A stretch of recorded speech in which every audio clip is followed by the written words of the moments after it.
네, 오늘은 우리가 흔히 들어봤지만은 정확히는 잘 모르는 아로마 테라피에 대해서 깊이 이야기해 볼까 합니다. 아로마 테라피는 그저 향을 맡아 기분 좋아지는 수준을 훨씬 넘어섭니다. 오늘은 그 깊고도 흥미로운 세계를 원리부터 역사 그리고 실제 활용까지 차근차근 풀어드리겠습니다. 아로마 테라피라는 단어는 향기를 뜻하는 아로마와 치료를 뜻하는 테라피가 합쳐진 말입니다. 더 정확히는 아로마는 향기라는 식물을 의미합니다. 이 용어를 처음 사용한 사람은 1937년 프랑스의 의사 르네 모리스 가트포세였습니다. 그가 쓴 아로마 테라피라는 책에서 이 개념이 처음 명확히 정리됐습니다.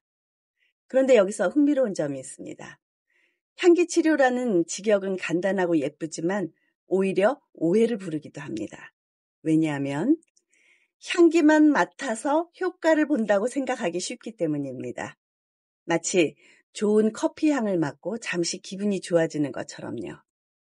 하지만 아로마 테라피는 단순한 향기 경험이 아니라 에센셜 오일이 가진 과학적이고도 화학적 특성을 인체에 적용해서 심리적, 육체적, 심지어 영적인 균형을 돕는 통합적인 접근입니다. 그래서 일부 전문가들은 아로마 테라피 대신 에센셜 오일 테라피라는 표현이 더 정확하다고 주장합니다. 왜냐하면 아로마 테라피의 중심에는 항상 에센셜 오일이 있기 때문입니다.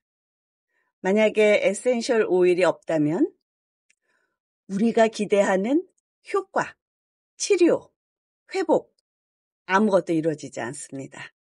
그만큼 에센셜 오일은 아로마 테라피의 심장과 같은 존재입니다. 또 한 가지 중요한 점은 오일의 품질이 결과에 큰 차이를 만든다는 사실입니다. 같은 라벤더 오일이라도 재배 환경, 품종, 추출 방식 이 모든 것에 따라 효능과 향이 완전히 달라집니다. 즉, 단순히 향기가 아니라 성분 그리고 품질, 성분과 품질이 핵심이라는 겁니다. 다음으로 아로마 테라피에서 빼놓을 수 없는 개념이 바로 홀리스틱입니다. 이 단어는 그리스어에서 왔습니다. 전체적인, 전인적인 이라는 의미를 가집니다. 즉, 한 사람을 부분적으로만 보지 않고 몸, 마음, 영혼 이 세 가지를 통합적으로 바라보는 것입니다. 우리가 일상에서 병원에 갈 때를 떠올려 볼까요? 두통이 있으면 여러분 어떻게 합니까? 진통제를 처방받아 먹습니다. 통증은 줄어듭니다. 하지만 왜 두통이 생겼는지는 여전히 모를 수 있습니다. 혹시 과도한 스트레스 때문일까요? 아니면 목과 어깨 근육이 뭉쳐서일까요? 혈압, 탈수, 심리적 불안, 호흡기 문제, 원인은 다양합니다. 홀리스틱 접근은 바로 이 원인과 배경까지 살피는 것입니다. 즉, 증상만 잠시 가리는 것이 아니라 그 사람의 생활 습관, 감정 상태, 신체 균형, 환경, 이 모든 것을 함께 살펴 근본적인 회복을 돕는 것입니다. 라벤더 오일의 진정작용은 정신적 혹은 감정적인 긴장으로 인한 두통에 유효합니다. 만약 카타르, 우리가 담, 가래 이런 호흡기 문제가 있거나 정신적으로 지쳐서 느끼게 되는 두통에는 로즈마리나 페퍼민트가 더욱 적합한 선택이 될 것입니다. 그 외에 다른 원인에도 그에 맞는 에센셜 오일을 적용해서 블렌딩해서 흡입하거나 블렌딩이라는 것은 여러 가지의 오일을 섞는다는 의미입니다. 블렌딩에서 흡입하거나 마사지, 스포 혹은 목욕법 등 다양한 방법을 통해서 적용하는 것이 바로 홀리스틱 아로마 테라피입니다. 이 개념이야말로 아로마 테라피를 가장 아로마 테라피답게 특성 짓는 중요한 개념이라고 할 수 있습니다. 홀리스틱 아로마 테라피를 이해하려면 아로마 테라피가 단순한 향기 취미가 아니라 마치 몸과 마음을 동시에 치유하는 종합 예술임을 느끼게 됩니다. 자, 이제 아로마 테라피의 기원을 찾아 떠나보겠습니다. 식물과 향, 이 식물과 향을 이용한 인류의 역사는 생각보다 훨씬 오래되었습니다. 어쩌면 인류가 불을 발견하기 전부터 이미 식물의 향을 맡고 꽃과 나무를 몸에 문지르며 그 효능을 느꼈을지도 모릅니다. 다만 우리가 오늘 이야기하는 아로마 테라피, 즉 식물에서 추출한 에센셜 오일을 활용하는 치료법, 이것은 고대부터 현대까지 긴 여정을 거쳐서 발전해 왔습니다. 시대를 거슬러 올라가 한 장면씩 살펴보겠습니다. 고대 이집트입니다. 고대 이집트는 향과 영혼의 나라라고 볼 수 있습니다. 이 아로마 테라피의 뿌리를 찾자면 고대 이집트를 빼놓을 수 없습니다. 이집트의 벽화와 유물에는 향이 종교 의식, 미이라 제작, 미용, 그렇게 사용된 기록이 생생하게 남아 있습니다.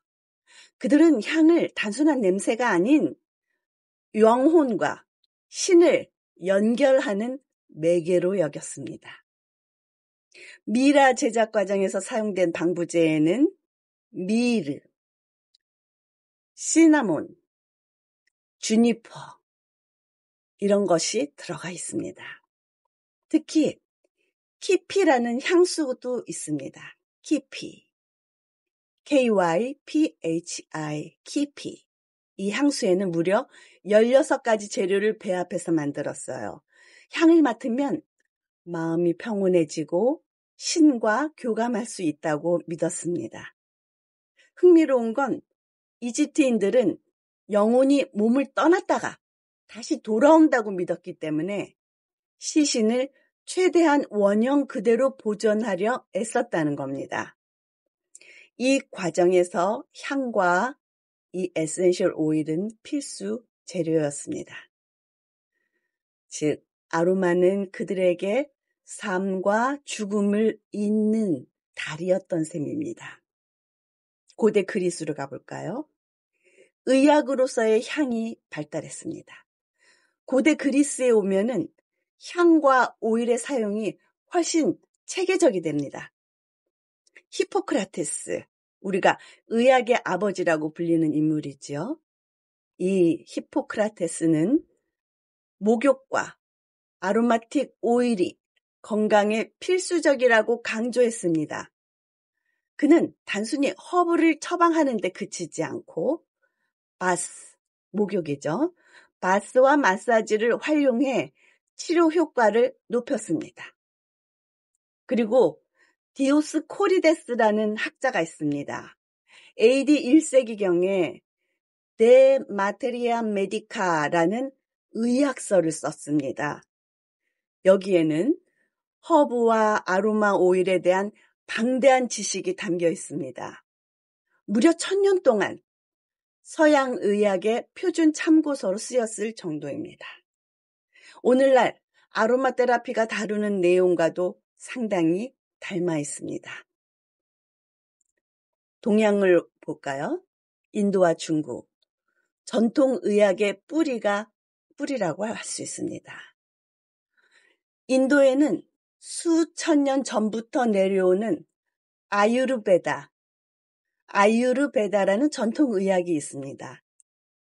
장수의 지혜라는 별명을 가진 이 의학에서는 허브와 오일을 이용해서 몸과 마음, 영혼의 균형을 맞추는 것을 중시합니다. 아유르베다 오일 마사지는 지금도 인도 전역에서 흔히 볼 수 있습니다. 현대 스파에서도 차용하고 있습니다. 중국의 경우를 볼까요? 황제내경과 같은 고대 의서에 허브와 향의 활용법이 빼곡히 정리되어 있습니다. 중국 전통 한의학에서는 허브의 향이 기의 흐름에 영향을 준다고 보았고, 이 역시 오늘날의 아로마 테라피와 연결됩니다. 여러분, 기가 무엇입니까? 기는 에너지라고 알고 있죠? 에너지는 파동입니다. 그러니까 모든 생명 있는 것들은 이 기라는 에너지가 있고 각 생명이 갖고 있는 파동의 에너지와 리듬이 있습니다.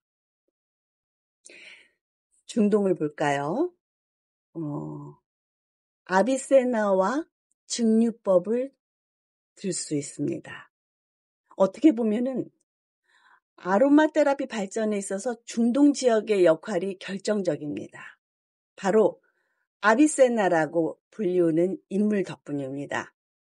그는 의사이자 연금술사였습니다.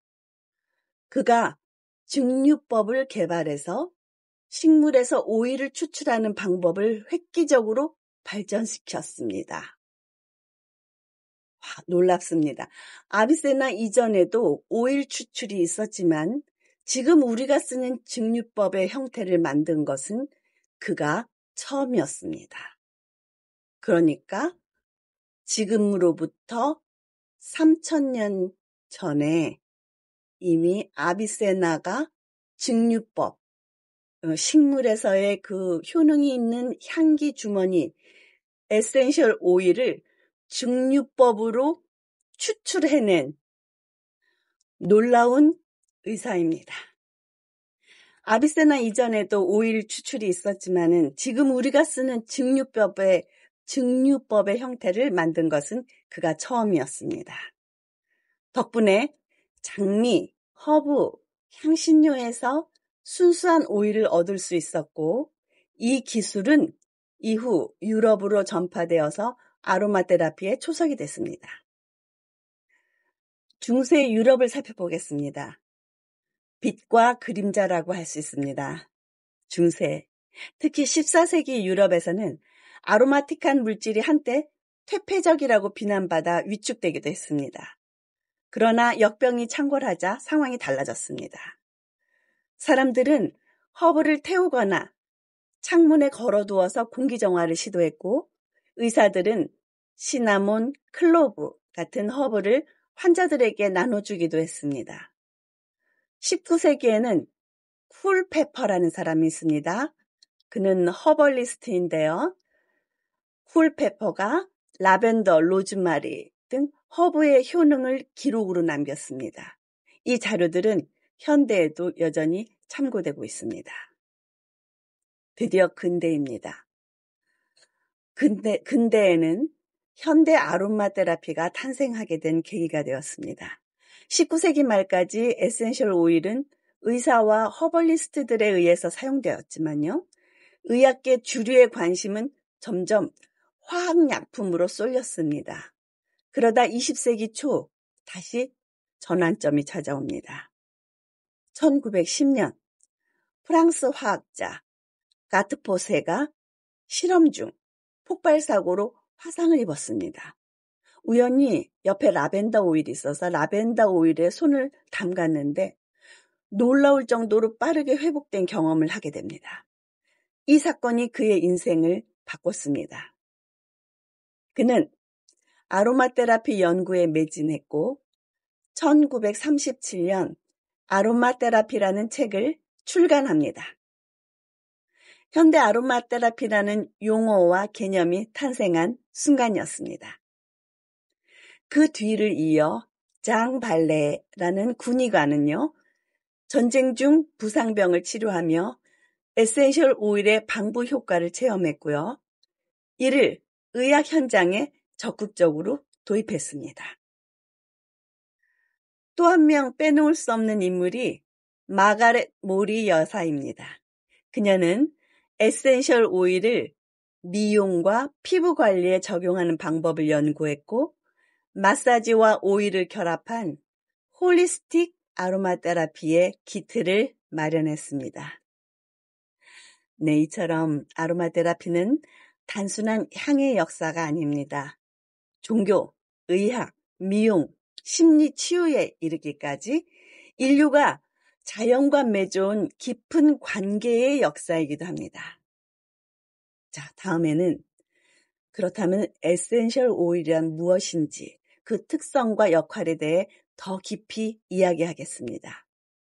즉, 아로마 테라피의 심장이자 원료인 에센셜 오일의 세계로 들어가 보겠습니다. 사람은 음식을 섭취해서 신체 내에서 여러 가지 물리적, 화학적 변화를 거친 영양분을 이용하여 에너지를 생성하고 삶을 영위하고 있습니다. 그러나 생명 유지를 위해 꼭 에너지만 필요한 것은 아니죠.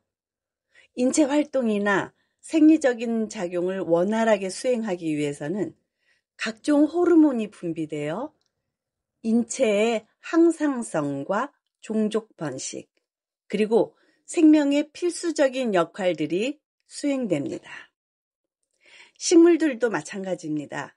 비록 식물이 이동력이 없다 하더라도, 오히려 그렇기 때문에 더욱 자신의 생명과 번식을 위해 더 적극적인 생리작용이 필요할 것이죠.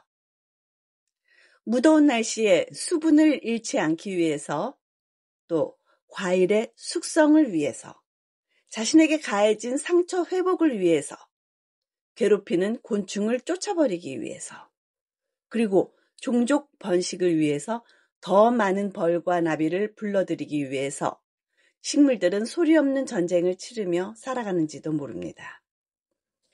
이러한 역할의 물질이 인간에게는 호르몬이라고 말한다면 식물에서는 어떤 물질이 조절과 자극의 역할을 하는 것일까요? 식물은 뿌리로 땅속의 미네랄과 물을 흡수하고 잎으로는 공기 중에 이산화탄소를 취해서 에너지로 변화시킵니다. 이때 태양 에너지를 이용하며 식물의 생장에 필요한 물질, 즉 단순 육탄당, 글루코즈, 단순 육탄당, 글루코즈가 만들어지고 산소가 버려지게 되는 이러한 과정. 이것을 광합성 작용이라고 합니다. 하지만 광합성 작용을 통해 생성되는 물질들은 비단 식물의 생장에 필수적인 물질뿐만 아니라 부가적으로 생성되는 물질들도 있습니다. 즉, 알칼로이드, 비터, 글리코사이드, 검, 사포닌, 스테로이드, 탄닌, 그리고 에센셜 오일이 있습니다. 광합성 작용의 화학 방정식을 살펴볼까요? 6CO2 플러스 12H2O 플러스 태양 에너지는 C6H12O6 그리고 6O2 6H2O 앞에 CO2는 탄소죠. H2O는 물입니다. 거기에 햇빛의 에너지가 더해져서 만들어지는 것이 C6H12O6라는 글루코즈, 육탄당, 단순당입니다. 그리고 산소가 생성되고요. 물이 만들어집니다. 한때 이 에센셜 오일은 식물의 광합성 작용 후에 남은 부산물 정도로만 여겨지던 때가 있었습니다. 하지만 자연계에 생명체에 필요하지 않은 것이 어디 있겠습니까? 더구나 여러 가지 뛰어난 특성들을 가진 에센셜 오일들이 단순한 찌꺼기라고 생각하는 것은 어울리지 않는 말이 될 것입니다. 오히려 식물의 삶에 있어서 가장 중요한 역할을 담당하는 식물의 에센스라고 생각하면 될 것입니다. 생성된 에센스는 그 식물이 필요로 하는 가장 적합한 장소, 그러니까 지용성 오일이 들어있는 향기 주머니, 거기에 저장되고 우리들은 그 저장된 에센스를 추출하여 이용하는 것입니다. 그것이 에센셜 오일인 거죠. 에센셜 오일의 생성 경로와 그 기능에 대해서는 아직 완전하게 밝히지는 못했습니다. 그 독특한 향기와 화학 구성은 인간에게 유용한 물질로 사용되고 있습니다. 식물은 태양 에너지를 흡수해서 화학적인 변화를 일으켜서 자신들에게 필요한 성분으로 변화시켜서 이용합니다. 식물의 생존에 있어서 필수적인 물질들은 식물의 여러 부분에 분포되어 있습니다. 더러는 꽃, 잎, 뿌리, 줄기, 씨앗, 껍질 등과 같은 다양한 부분에 포함되어 있는 이 물질을 여러 가지 방법으로 추출하여 얻어낸 것이 바로 에센셜 오일입니다. 여기에서 더욱 눈여겨볼 부분이 있습니다. 이 에센셜 오일의 정의에 대해서 좀 더 엄밀하게 말한다면 식물 속에 이 물질들이 증류를 통하여 추출되는 과정에서 일정한 범위 내에서 열과 공기 그리고 스팀과 접촉되면서 화학적인 변화를 일으키게 되며 이러한 진행 중에 그 본래의 특성을 잃지 않고 오히려 민감하게 증대되기까지 하는 이러한 과정을 거친 것을 에센셜 오일이라고 부릅니다. 그러니까 추출되는 과정에서 새로운 이로운 화학 물질이 탄생한다는 것이죠. 본래의 특성을 잃지 않으면서도 민감하게 증대된다는 것입니다. 따라서 압착해서 얻어내는 시트러스 계열은 오렌지, 레몬, 라임, 벌가못, 이런 만다린, 이런 시트러스 계열이나 로즈, 장미, 자스민처럼 솔벤트 추출법으로 얻어지는 물질을 에센셜 오일이라고 부르는 것은 정확한 표현은 아니라고 할 수 있습니다. 우리는 이렇게 구분합니다. 에센셜 오일은 증류법으로 추출한 휘발성 성분이다. 에센스는 압착법으로 추출한 휘발성 성분이다. 이것은 시트러스 계열에 많다고 했죠. 앱솔루트는 냉침법이나 솔벤트 추출법으로 추출해낸 것이다. 그 예로는 자스민과 로즈가 있다. 연구에 의하면 에센셜 오일은 식물과 그들을 둘러싼 환경과의 상호작용을 조율하는 매개자 역할을 하는 것으로 나타났습니다. 대단히 복잡한 물질 구성을 이루고 있는 에센셜 오일은 당연히 생물학적, 생태학적인 기능들을 많이 가지고 있습니다. 그 주요 역할을 보면은 마치 식물의 생활 일기를 보는 듯합니다. 대략 7가지로 나눠볼까요? 독소 배출. 식물의 분해작용 등에 의해서 발생한 독소 물질을 배출하는 독소 배출 작용. 식물이 살아가면서 생기는 해로운 물질을 오일 성분이 중화시켜서 배출합니다. 두 번째는 해충 방어. 해충들의 횡행에 대한 보호. 향으로 벌과 나비는 끌어들이고 반대로 해충은 쫓아냅니다. 그 다음에는 과일 숙성 촉진. 열매가 빨리 익도록 화학 신호를 보냅니다. 대사작용 촉진. 식물 내부의 에너지 흐름과 화학 반응을 활성화합니다. 대사작용을 활발하게 하는 것이죠. 수분 매개 곤충 유의. 번식을 위해서 수분 작용을 도와주는 벌이나 다른 곤충을 유인합니다. 꽃향기로 벌, 나비 등을 유혹해서 꽃가루 바지를 돕습니다. 6번째는 상처 치유입니다. 꺾이거나 베인 부위를 회복시키는 식물의 연고 역할을 합니다. 식물 스스로 가해진 상처 치료를 돕는 것이죠. 여러분 레진이라고 들어보셨어요?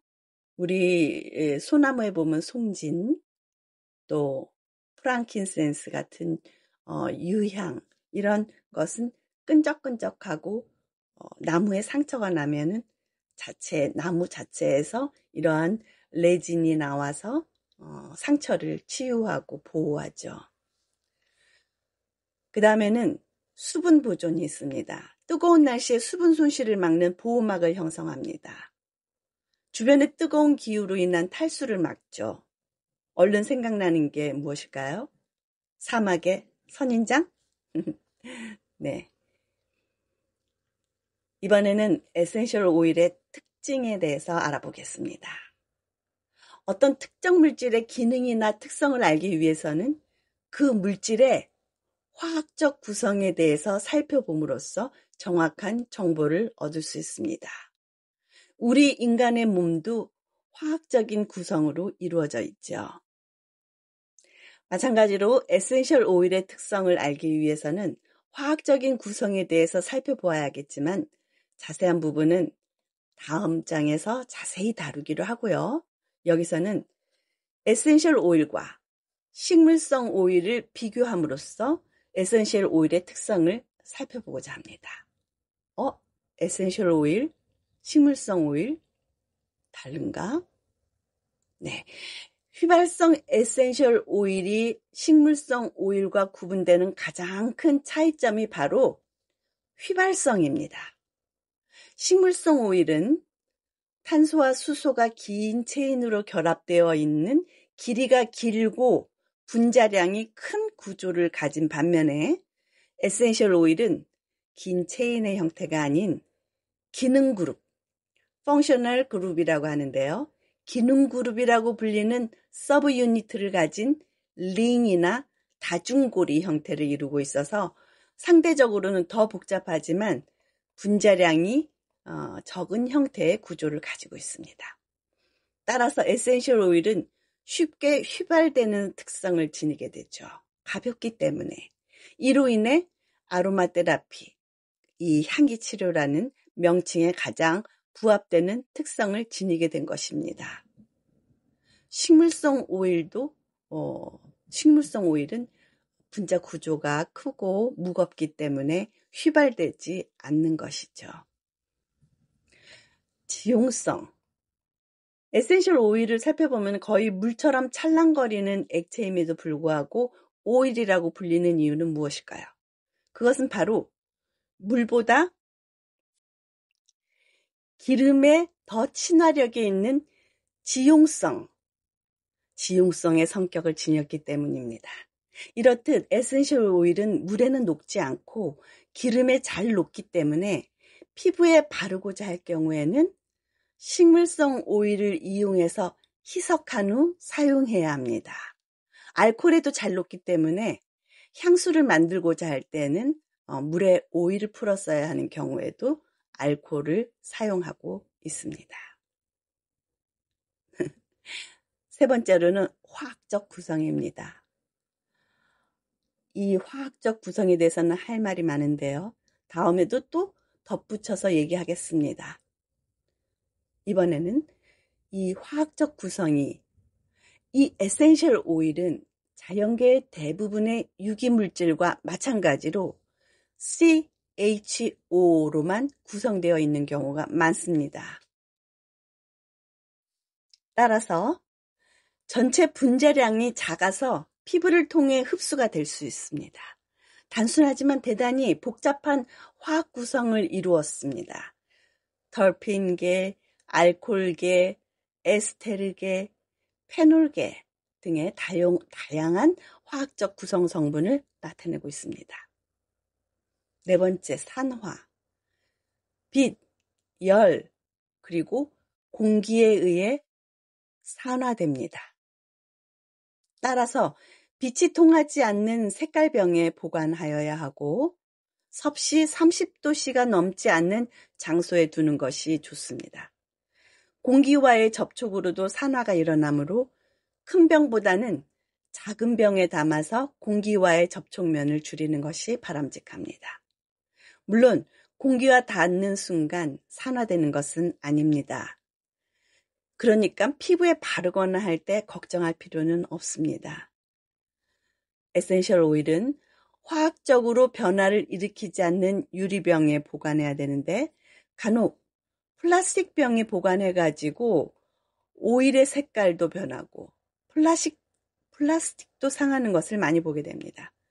또한 에센셜 오일은 활성 물질이기 때문에 진동에 의해서도 품질의 변화를 일으키므로 큰 소음이나 흔들림 등이 잦은 곳은 피하는 것이 좋습니다.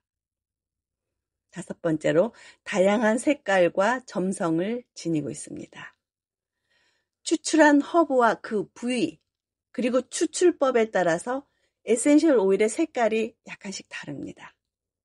옅은 갈색을 띠는 경우가 많지만 투명한 것에서부터 녹색, 붉은색에 이르기까지 다양합니다. 에센셜 오일의 점성 역시 동일하지 않아서 거의 물과 같은 유동성을 지닌 것에서부터 점성이 커서 드롭으로 떨어뜨리기가 어려운 정도의 것도 있습니다. 하지만 이 점성도는 에센셜 오일의 보관 기간이 길어짐에 따라 증가되는 경우도 있으므로 유의해야 합니다. 식물에 포함되어 있는 에센셜 오일의 양은 종류마다 다릅니다. 그리고 수확하는 시기나 자연 환경에 따라서 다양한 변수를 나타냅니다. 이러한 추출량의 차이는 바로 가격의 차이로 나타나게 됩니다. 대체적으로 0.01에서 10% 정도가 추출되는데 계략적인 수치는 아래와 같습니다. 보면은 카모마일 0.2에서 0.4%, 그리고 많이 추출되는 거는 유칼립투스 약 10%. 유칼립투스는 굉장히 키가 큰 나무예요. 그리고 잎사귀가 많이 달려 있습니다. 이 잎사귀에서 유칼립투스 오일을 보통 추출해내는데요.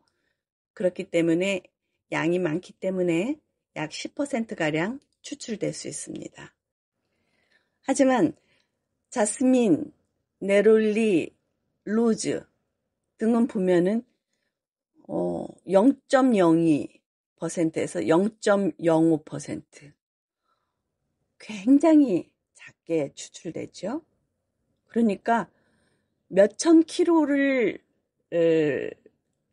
사용해야 겨우 1kg 정도 오일을 얻을 수 있는 것입니다.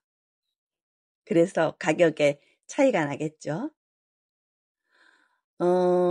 이 품질에 영향을 미치는 요소들에 대해서도 알아보겠습니다.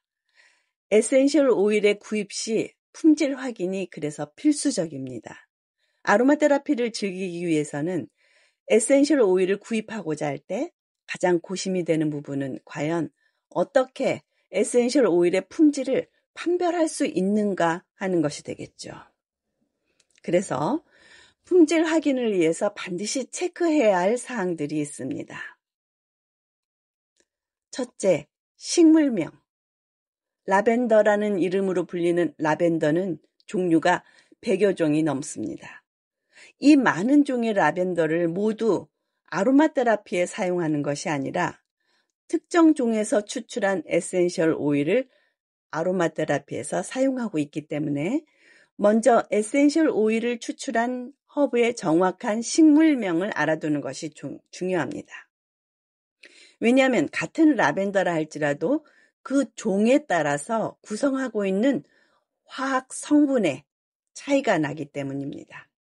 이것이 에센셜 오일의 특성과 품질을 결정짓는 중요한 요소이기 때문입니다.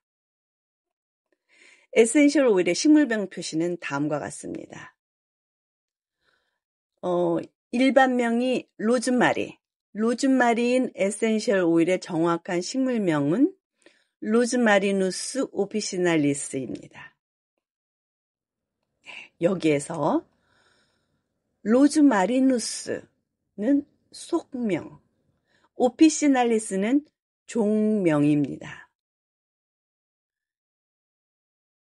그 다음에 원산지가 중요합니다. 이 부분에 대해서 많은 질문을 받곤 하죠. 신토부리를 강조하는 분도 계시고 무조건 국산을 써야 한다는 의견들, 그리고 직접 길러서 직접 증류해서 사용하면 제일 순수한 에센셜 오일이 아니겠냐는 등의 그 원산지와 관련된 의문이 많습니다. 자, 그럼 이렇게 생각해 보면 어떨까요? 프랑스는 기후나 지리적인 환경 등의 조건으로 품질 좋은 라벤더 오일이 생산되고 있는 나라입니다. 그러면 프랑스 전역에서 자라는 라벤더는 다 똑같은 품질을 유지하고 있을까요? 근데 왜 프로방스 지역의 라벤더를 가장 최고로 평가하는 것일까요? 그렇다면 프랑스는 모든 종류의 에센셜 오일 공급이 자국 내에서 다 가능할까요? 이러한 의문은 우리 국내 사정만 봐도 알 수 있습니다. 인삼은 금산, 차는 보성, 쌀은 이천 등의 특산지가 있고 그 특산지 생산품의 품질이 가장 높다는 것은 누구나 다 아는 사실입니다. 에센셜 오일도 마찬가지입니다. 바질의 경우에는 일조량이 많고 건조한 지역에서 잘 자랍니다. 클라리세이지는 건조한 석회질의 토양에 적합합니다. 비옥한 땅에서는 오히려 에센셜 오일의 추출량이 대단히 적어지는 것을 볼 수 있습니다. 또한 멜리사는 깊은 흙과 물의 양에 민감하므로 적절한 물의 공급이 필요하고요. 마조람 같은 경우는 비옥하면서 춥지 않은 지역을 선호합니다. 반대로 페퍼민트의 경우는 비옥하지만 일부 그늘진 습한 환경에서 잘 자랍니다. 이렇듯 모든 허브는 각기 잘 성장할 수 있는 환경이 따로 있기 때문에 그 허브의 가장 좋은 품질을 위한 원산지의 확인이 필수적이라고 할 수 있습니다.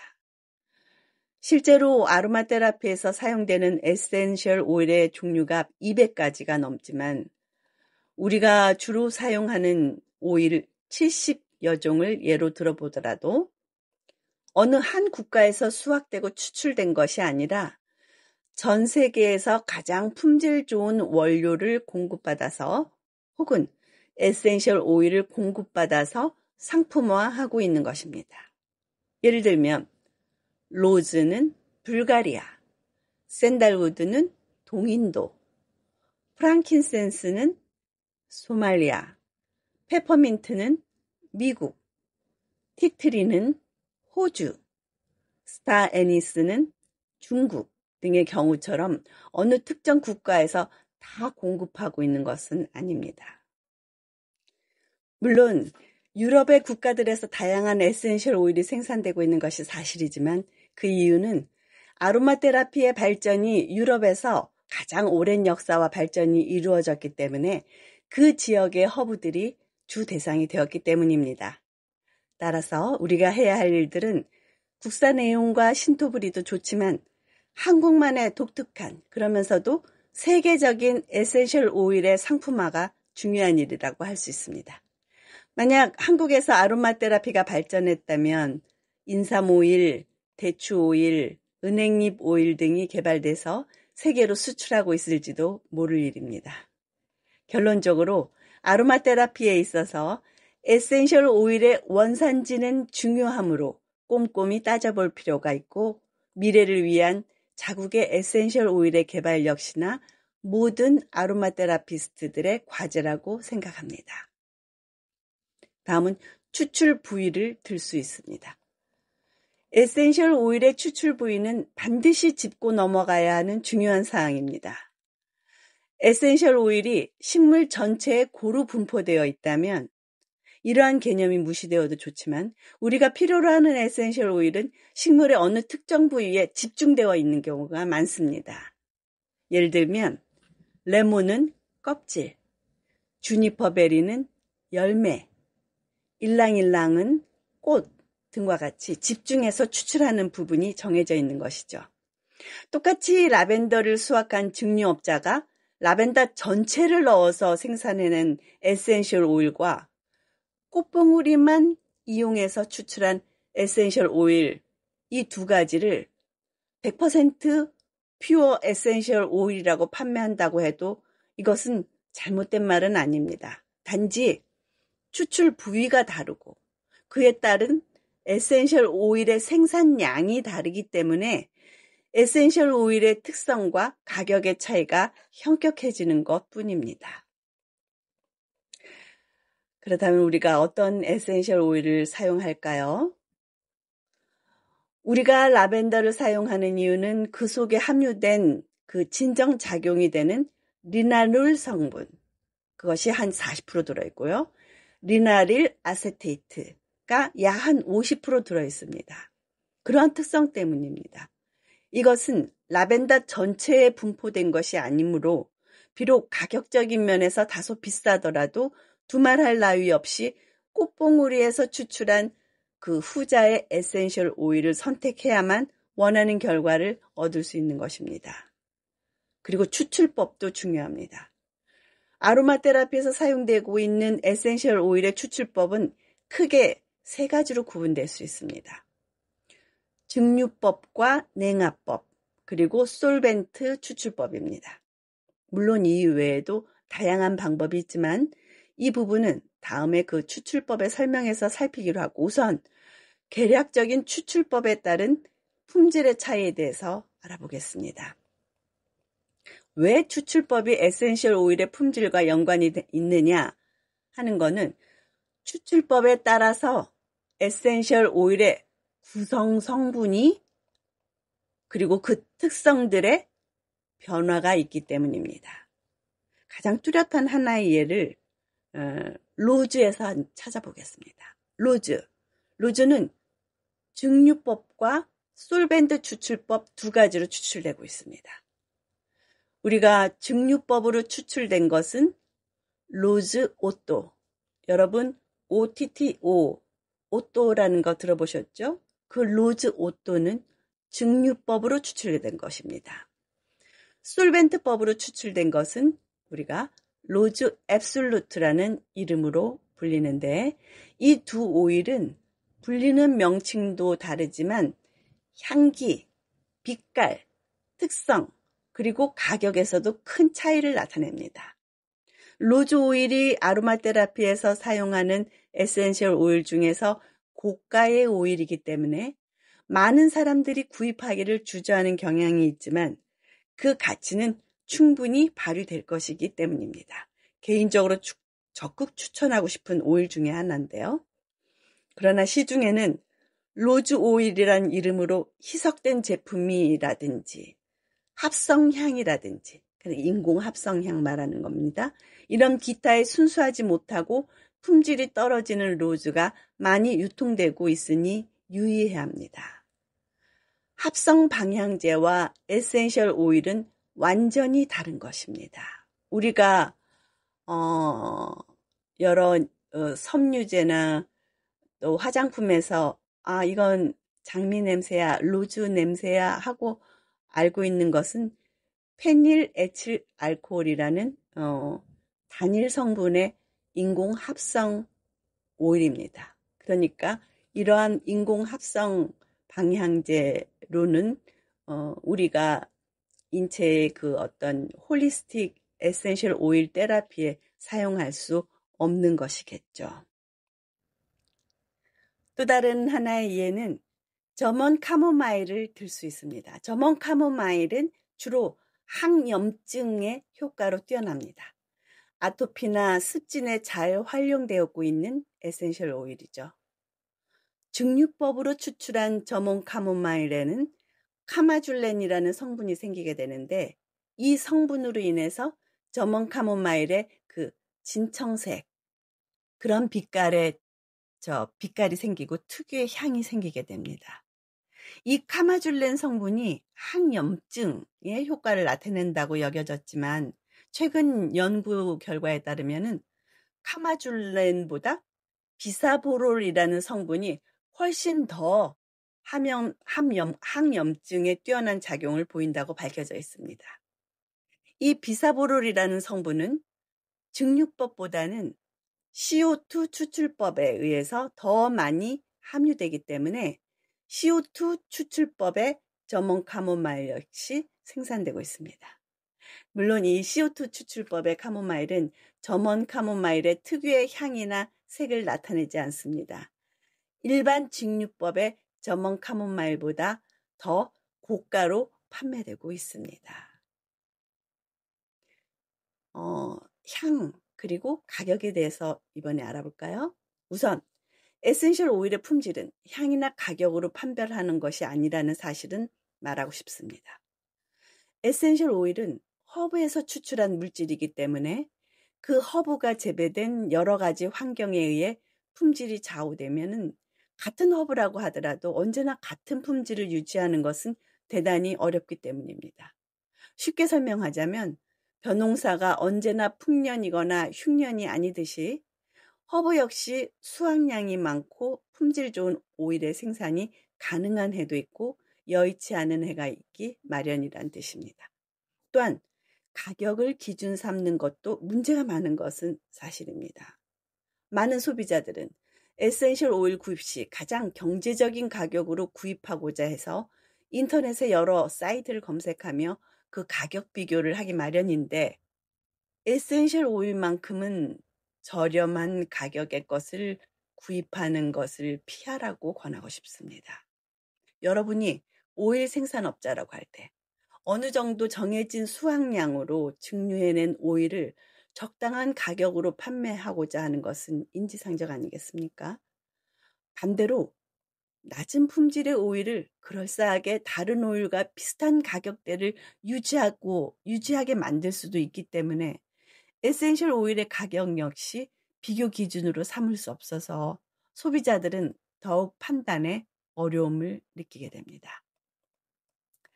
여기에 참고적으로 가장 대중적인 라벤더, 페퍼민트 오일을 그 가격대하고, 고가의 오일인 그 로즈 오토를 여러 브랜드를 가지고 상대적인 비교표를 만들어 봤습니다. 보시면은 천차만별이죠.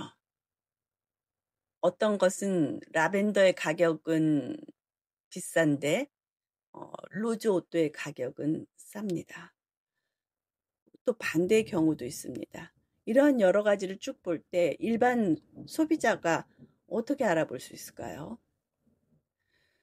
위의 표에서 본 바와 같이 가격으로 그 품질을 확인하기는 어렵지만 대체적인 하나의 요소는 될 수 있으면 알 수 있습니다.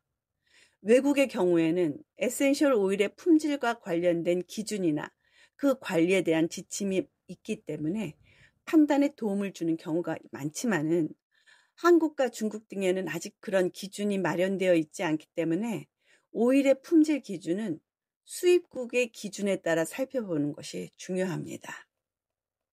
그렇다면 결론적으로 무엇을 기준으로 하여 에센셜 오일을 구입해야 하는가에 대한 해답은 라벨의 정보를 꼼꼼히 살펴본다입니다. 왜냐하면 에센셜 오일의 겉면에 표시된 라벨에는 그 오일에 함유되어 있는 많은 정보가 들어있기 때문입니다. 볼까요? 라벨에는 용량, 식물명, 추출 부위, 원산지, 추출법, 오일의 화학적 구성 성분, 또 희석된 제품이라면 에센셜 오일의 희석률 100%다, 25%다, 3%다, 1%다 이런 게 있겠죠.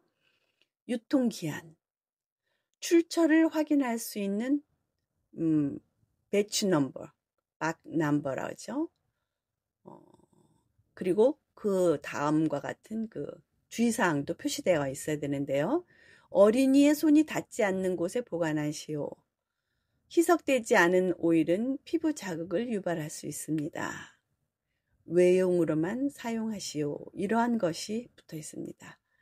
이처럼 라벨에 기입되어 있는 내용을 잘 살펴보고 구입하도록 하며 위의 정보가 다 실리지 않은 제품의 경우에는 판매인에게 직접 문의하거나 홈페이지를 통해서 여러 인증 내용이나 품질 유지 등에 관해서 알아보는 것이 좋습니다.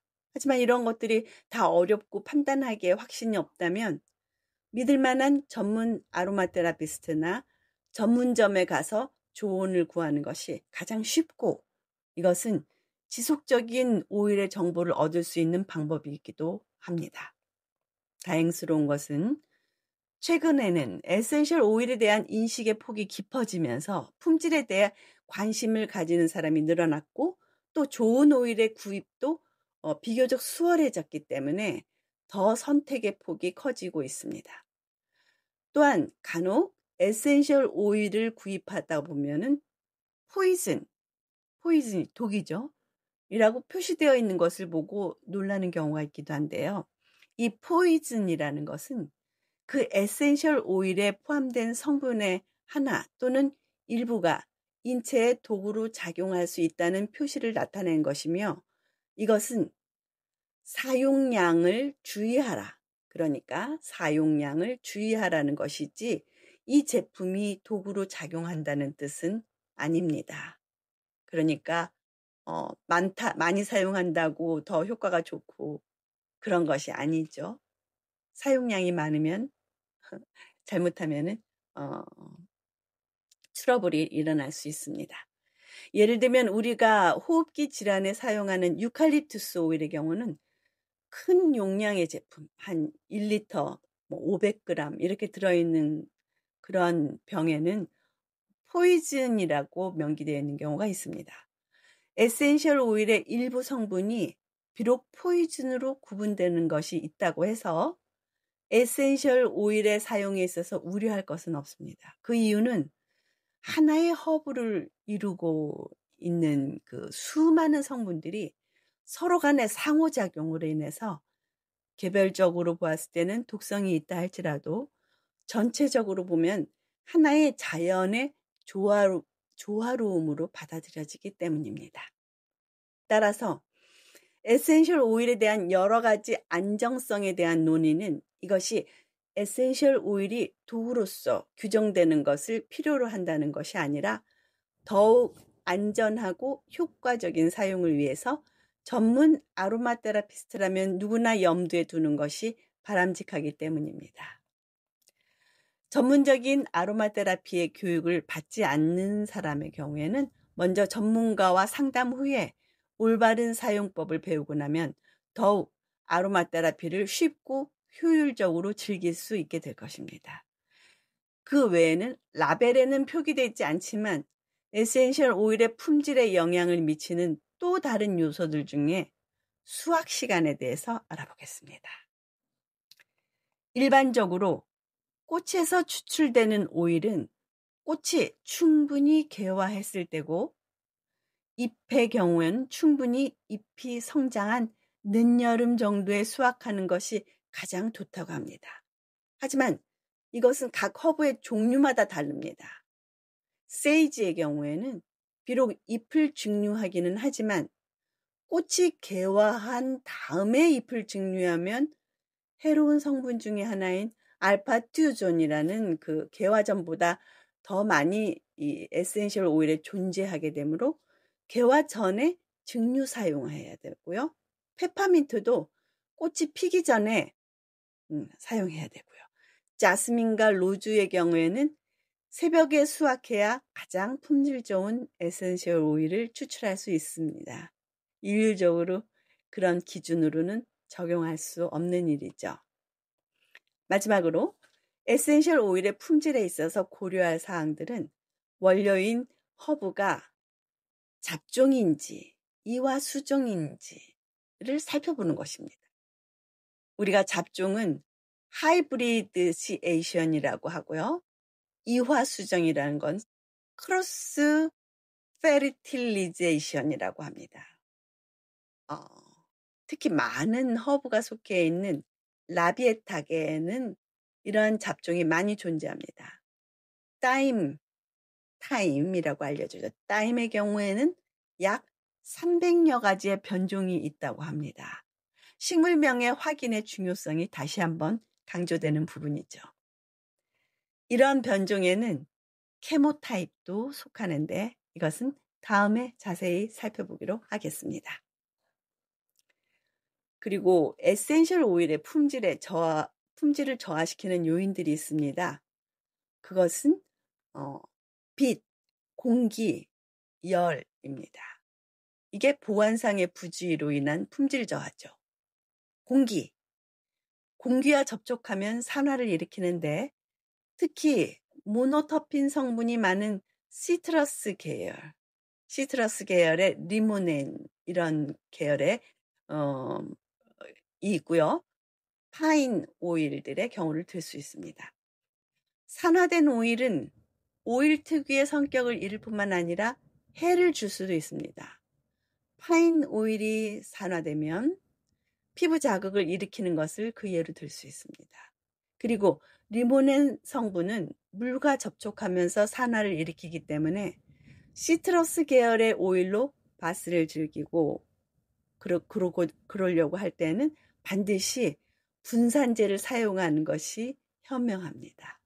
이게 오일이기 때문에 물에는 녹지 않으니까 물 위에 직접 그 오일을 투여를 하면은요, 물과 접촉을 하면서 산화를 일으키기 때문에 분산제를 사용해서 그 오일을 분산시켜서 사용하는 것이 현명하다는 것입니다.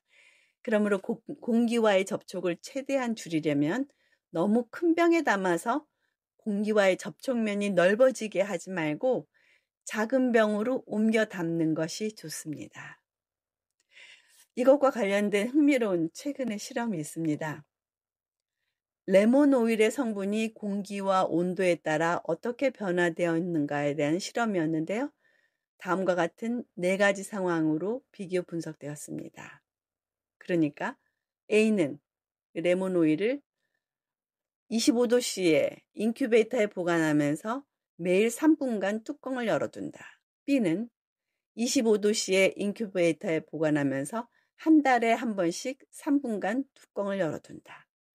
C는 5도씨의 냉장고에 보관하면서 매일 3분간 뚜껑을 열어둔다. D는 5도씨의 냉장고에 보관하면서 한 달에 한 번씩 3분간 뚜껑을 열어둔다. 1년간 진행된 시험 결과 4가지 상황 모두에서 레몬 오일을 구성하고 있는 화학적인 성분들의 변화가 생겼고요. 특히 A번의 경우 변화의 폭이 가장 큰 것으로 나타납니다. 그러니까 25도씨 그 온도에서 매일 3분간 뚜껑을 열어둔다. 이 공기와의 접촉이 많겠죠. 일반적으로 레몬 오일은 64가지 정도의 성분으로 구성되어 있습니다. 레몬 오일 성분 중에 대부분의 성분이 테르펜, 하이드로카본입니다. 그게 97%가량 됩니다. 그 다음에는 알데하이드, 알코올, 에스테르 이런 개별 성분이 들어있는데요. 그 다음에 그 개별 성분으로 리모넨이 68.5%로 가장 많은 부분을 차지하고 있고요. 그 품질 변화를 판별하는 기준이 되는 성분인 PC맨이라고 있습니다. 그것은 1.6% 정도 함유되어 있습니다. 그 실험 전에 레몬 오일의 성분과 실험이 진행된 후 나타나는 구성 성분의 차이가 있다면 그것은 바로 레몬 오일의 변화를 의미하는 것이므로 이런 성분 변화의 특정을 위해서 이 GC-MS법을 통해서 활용한 결과 약 1개월 후에 그 A 레몬 오일의 중량 배분율로 보았을 때 91.3%의 중량만이 유효한 성분으로 나타났고요. 그 다음에 6개월 후에는 52%. 그러니까 휘발성 물질들이 점점 줄어들고 있었습니다. 그래서 결과적으로 보면은 4가지 샘플의 결과 A 오일이 가장 변화가 심했고요. B와 C는 1년 후에 비슷한 결과를 가져왔고요. 그리고 D가 가장 적은 변화를 나타낸 것으로 보아서 온도와 공기 접촉이 다 품질에 영향을 미치는 요인이 되지만 같은 환경 구성 성분 실험 몇 개월 이런 걸로 봤을 때는 온도보다는 공기에 노출된 시간이 더 품질에 영향을 많이 미치는 것으로 나타났습니다. 일반적인 에센셜 오일의 사용 환경이 A의 경우와 유사하다고 볼 때 레몬 오일과 같은 시트러스 계열의 오일은 되도록이면 개봉 후에 빠른 시간 내에 사용하는 것이 좋고 되도록이면 공기에 노출시키지 않으면서 1년 이내에 다 사용할 것을 권합니다. 열 그리고 빛을 살펴보겠습니다. 에센셜 오일은 이미 높은 온도하에서 증류법을 통하여 추출된 물질이므로 높은 온도에 노출되었을 때 급격한 성분의 변화가 생긴다고 보기는 어렵습니다. 그러나 높은 온도에 지속적으로 노출될 경우 열로 인한 여러 영향을 받아서 되도록이면 30도씨 이하에 보관하도록 권유하고 있습니다. 한편 에센셜 오일 내에 과산화물이 생성될 수 있다는 것이 지적되기도 하였는데요. 물속에서 분해되는 산소는 UV 광선하에서 물 분자와 함께 하이드로젠 페라독사이드를 형성하기 위해 작용을 일으키는데 이것은 결과적으로 강력한 산화요소입니다. 그래서 하이드록실 라디칼스로 분해되게 되고요. 이러한 페록사이드가 에센셜 오일에서 역시 형성될 수 있다고 합니다. 에센셜 오일의 성분인 알파 테르펜, 또 테르펜 4올과 같은 피사이먼들은 쉽사리 페라독사이드로 산화됩니다. 산화된 에센셜 오일은 피부를 자극할 우려가 크기 때문에 에센셜 오일의 구입 시 제조 연원일과 소분 여부 그리고 품질 관리 등을 체크하는 것이 필요하고 각 가정이나 사무실에서 에센셜 오일의 보관함에 있어서도 직사광선을 차단할 수 있는 그런 색깔 있는 용기에 보관함은 물론 되도록이면 직사광선에 노출시키지 않는 것이 중요합니다. 다음 시간에는 식물의 호르몬인 에센셜 오일이 어떤 경로, 그러니까 어떤 길로 가서 어떻게 우리 몸에 작용하는지 에센셜 오일의 원리, 역할, 기능 등 에센셜 오일과 인체 신경 전달 물질 호르몬의 상호작용에 대해서 더욱 상세하게 에센셜 오일의 과학적 비밀을 밝혀보겠습니다. 여러분, 긴 시간 수고하셨습니다. 오늘도 기분 좋은 하루 보내세요. 감사합니다.